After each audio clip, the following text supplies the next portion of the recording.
Good morning, afternoon, or evening to all of you, as the case may be. I'm delighted to join this panel, and I hope we can generate a fruitful dialogue between us. I'll begin by saying that Jewish feminism has essentially traversed the same path as that of the feminist movement in Western society at large.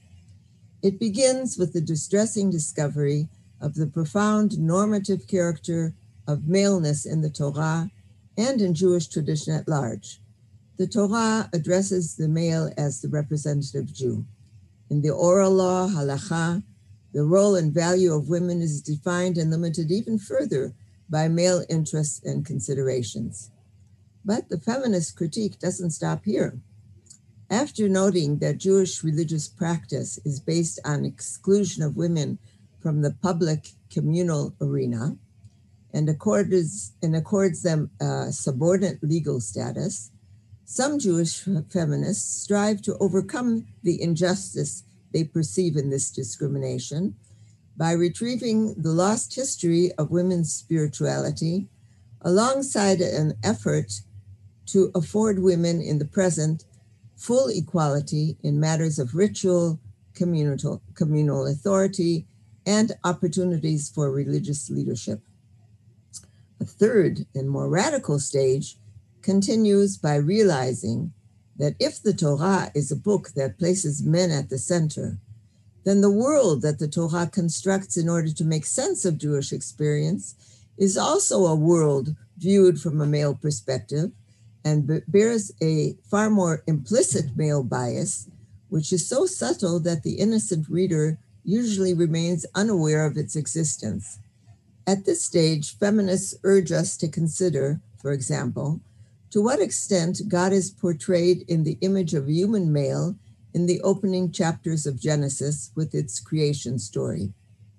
The problem is not merely whether we should describe God as a male, but rather that the very idea that religious curiosity requires an explanation of how the world came into existence, that the way it came into existence was on an analogy with someone making something outside of themselves and by command, rather than being called forth in an invitation toward love and cooperation, and that the world is portrayed as a graded hierarchy of clearly differentiated beings.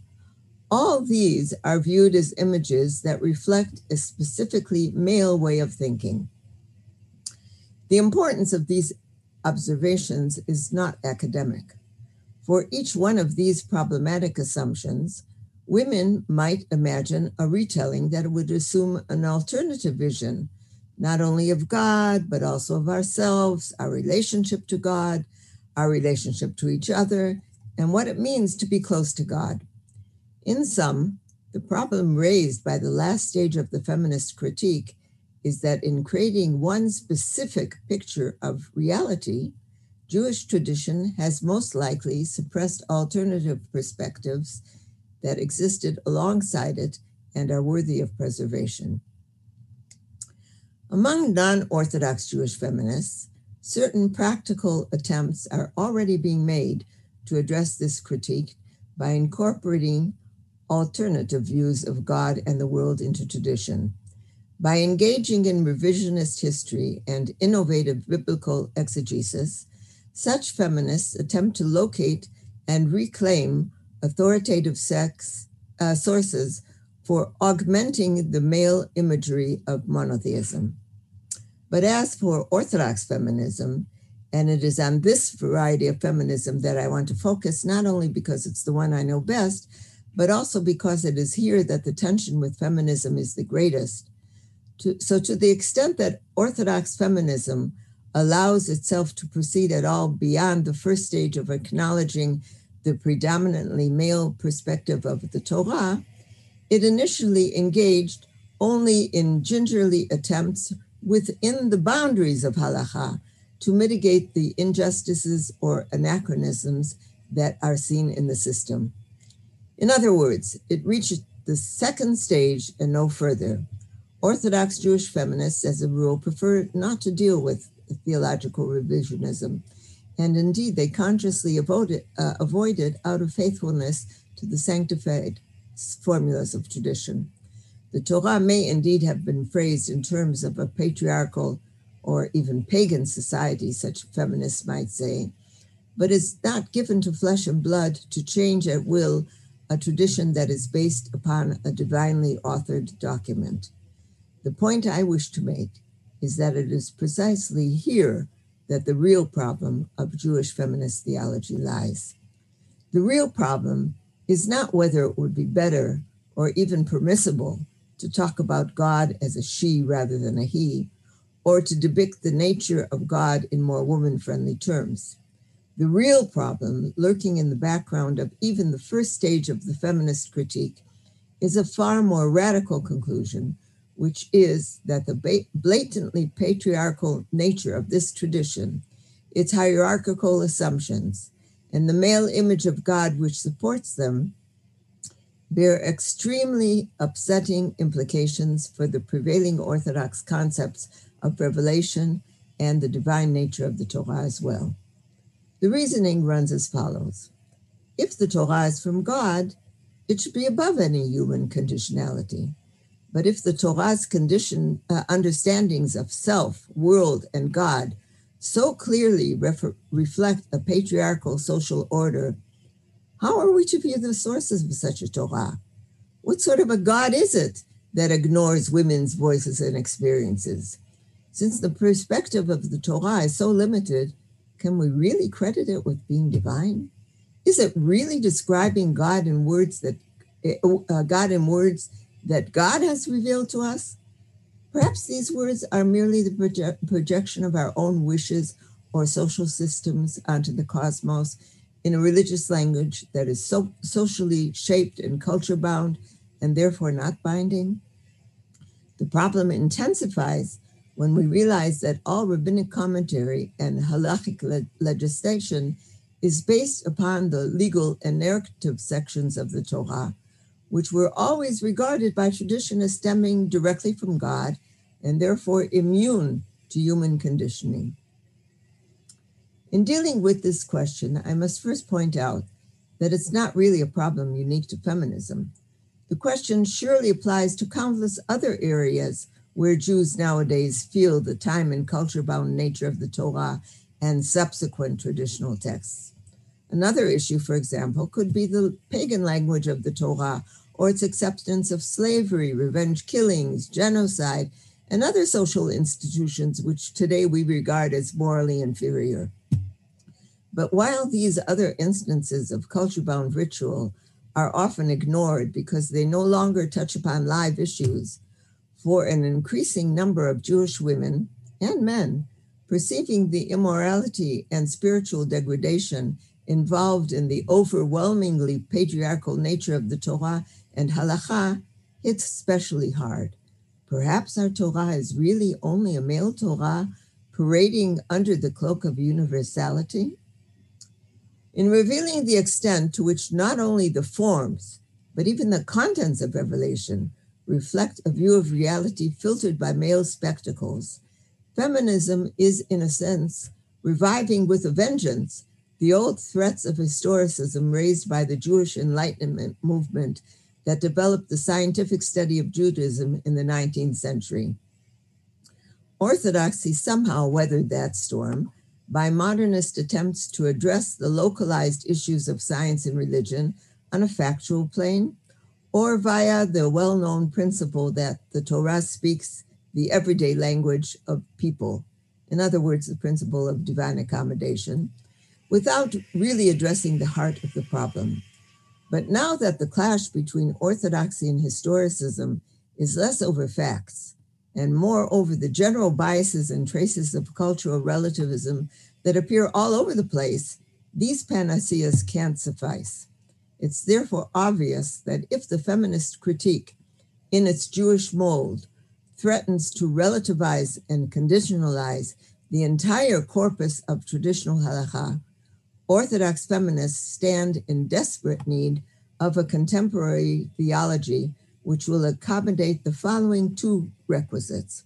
A, the ability to acknowledge with a maximum of intellectual integrity the degree to which the Torah and halacha at large are formulated in a time and culture-bound social mold, yet B, to assert strongly that the same Torah is nevertheless the voice of an eternal God speaking to us, with every word of that voice equally holy and indispensable, and even to find theological meaning in the fact that our sacred and revered texts have been bound to the implicit patriarchal premises which feminist thinkers are now uncovering.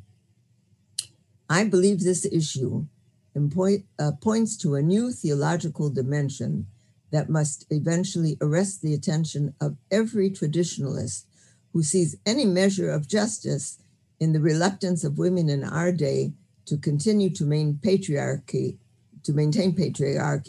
as the ideal societal mold for all time.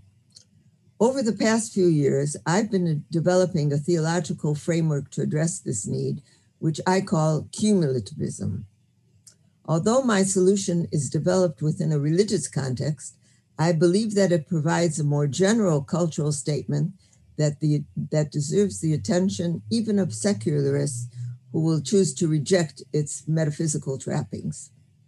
In brief, the cumulative solution is accomplished by reappropriating three assumptions that already have roots in Jewish tradition.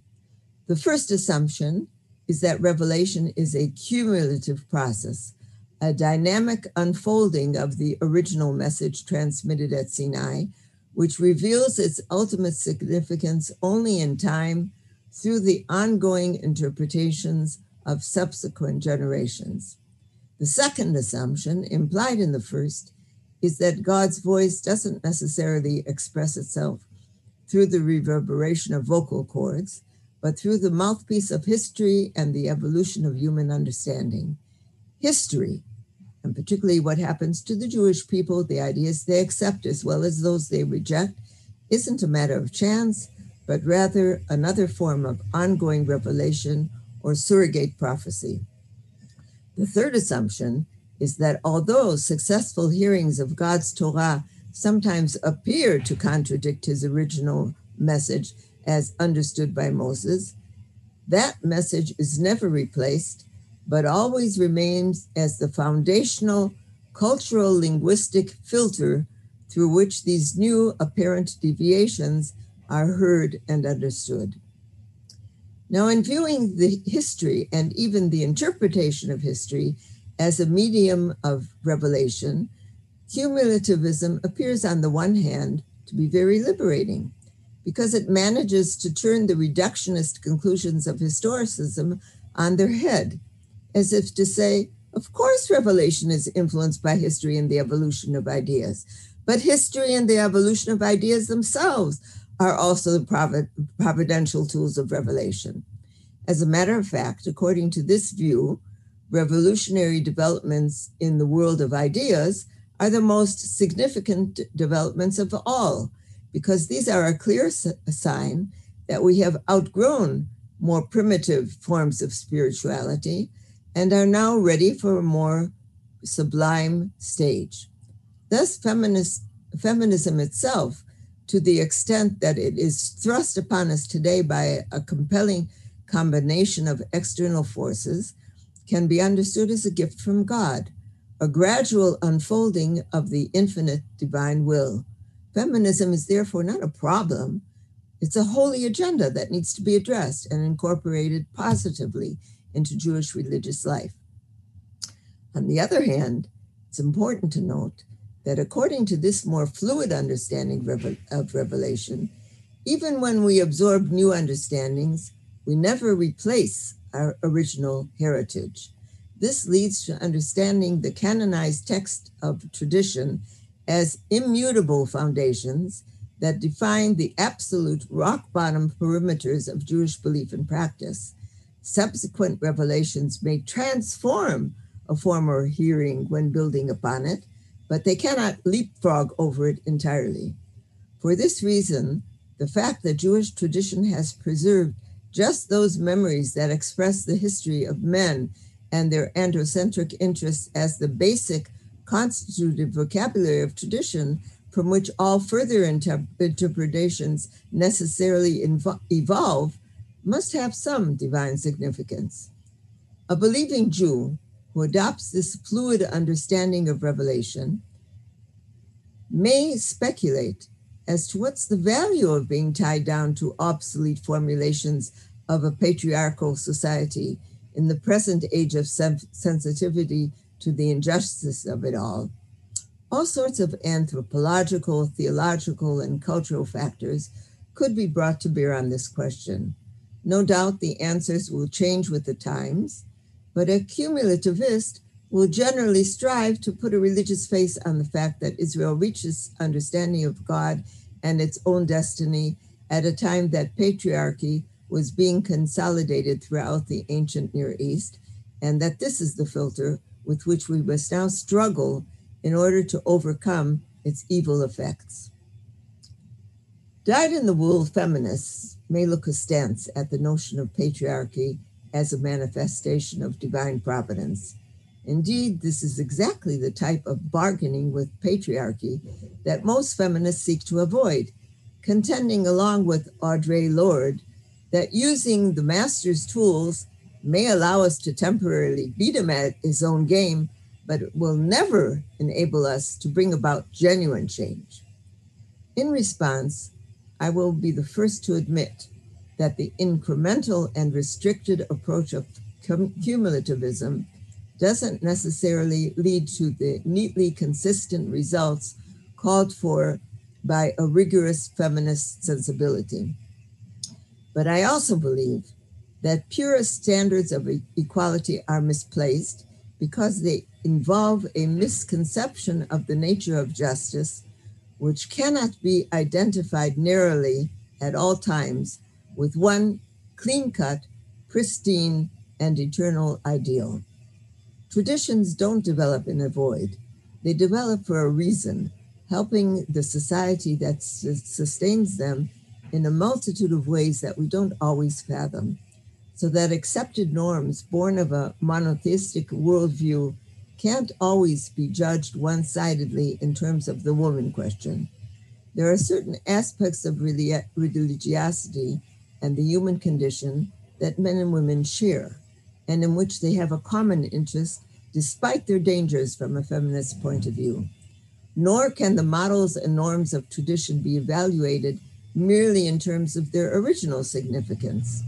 The irrational emotions, collective memories, customs, rituals, mystic and even magical meanings that have accrued to them over the generations all interweave to form the invisible thicket that constitutes our sense of who we are. Because of these additional strands and the complex ties and relations that have developed between them over the course of time, theological selectivity is an impossible affair and can have profoundly distorted effects upon our core identity as products of a particular religious tradition. Cumulativism, therefore, comes to teach us that models for future change succeed best when they engage fully with all that has come before. To assume that we can forego the treasures and burdens of our past would be naive self-forgetfulness to the point of nihilism. To believe that we must forego the prospect for a better future would leave us in unbearable agony and despair. Because of this tension, the importance of a cumulativist understanding of revelation is threefold. For the religious believer, it allows for the very possibility of divine communication, despite the inevitability of cultural bias. For the religious feminist, it also provides a way of accommodating feminists' claims to hearing a new message free of that bias, without undermining the formal status of the original androcentric version. And finally, in submitting itself to the filter of a historic religion that firmly binds its followers to the authority of foundational texts alongside great interpretive latitude, cumulative theology provides a singular paradigm for human existence. By making it possible to transform the meaning of traditional texts, it comes to convey that only when we have a past from which to draw and a future towards which to strive can there be a meaningful present. Two final points that I'd like to add. First of all, contrary to what some critics of cumulativism have suggested, attributing the impetus for change to the invisible hand of God doesn't relieve us of responsibility for consciously and reflectively shaping our destiny. The religious believer, just as the secularist, is still left with a decision. Is the new phenomenon of feminism the will of God, or is it a trial of faith? The only difference between her stance and that of her secular counterpart is the rhetoric. Does she choose to believe that she lives in a world of chance and random chaos, or does she choose to believe that her decision bears some significance beyond the here and now? The choice between the two alternatives is not a debate over the facts of the matter, but rather over their ultimate meaning. Secondly, I believe that a cumulativist approach to the challenge of feminism, which muddies the distinction between divine text and human interpretation, marks an interesting meeting point with some typically feminist strategies for resolving conflicts, namely, the feminine tendency to dissolve binary opposites by blurring distinctions between them, and to understand the function of language as something more nuanced than simply imparting information. The meaning of our words, as of our decisions and values at large, become evident only through the context in which they are expressed. Thank you.